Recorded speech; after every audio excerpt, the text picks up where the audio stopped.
আলোচনা করব সেটি হচ্ছে bill of exchange. Bill of এক্সচেঞ্জটা হচ্ছে অর্থ বিনিময়ের একটি মাধ্যম।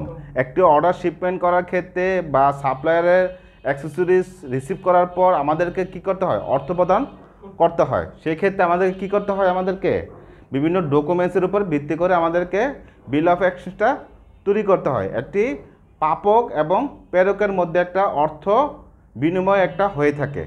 একটা দেখা গেছে একটা সাপ্লায়ার আপনার কাছে কোনো ফেব্রিক বা অ্যাক্সেসরিজ শিপমেন্ট করেছে, সেক্ষেত্রে তাকে কি করতে হয়? অর্থ প্রদান করতে হয়। সেক্ষেত্রে দেখা যায় যে 30 ডেজ 60 ডেজ আমাদেরকে কি ক্রেডিটে আমাদেরকে গুডস দিয়েছে, সেক্ষেত্রে আমাদের তার ডকুমেন্টসগুলো আমাদের ব্যাংকে যখন জমা দিবে তাকে অর্থ প্রদান করতে হয়। সেই ক্ষেত্রে আমাদেরকে কি করতে হয়? কয়েকটা ডকুমেন্টস আমাদেরকে সাবমিট করে বিল অফ এক্সচেঞ্জটা তৈরি করতে হয়। সেটা হলো ইম্পোর্ট পারমিশন। এক্সপোর্ট ফার্স্টেট হলো এক্সপোর্ট পারমিশন, তারপরে কি সেলস কন্ট্রাক্ট, তারপরে কি প্যাকিং লিস্ট থাকতে হবে। বিল অফ এক্সচেঞ্জে কি থাকতে হবে?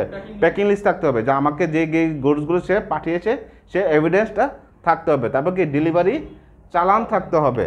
আরেকটা কি কমার্শিয়াল ইনভয়েস। কমার্শিয়াল ইনভয়েস মানে কি একটা প্রোডাক্টের টোটাল ডিসক্রিপশন থাকবে, কি কি প্রোডাক্ট আছে, কি কি প্রোডাক্ট তার ডেলিভারি হয়েছে, এবং টার্মস অ্যান্ড কন্ডিশন থাকবে। দেখি 30 ডেজ ডেলিভারিতে দিছে নাকি 40 ডেজ বা 60 ডেজ ক্রেডিটে দিয়েছে, সেটা কি থাকবে? টার্মস অ্যান্ড কন্ডিশনের মধ্যে লেখা থাকবে। আরেকটা কি ইম্পোর্ট পারমিশন কপি থাকতে হবে।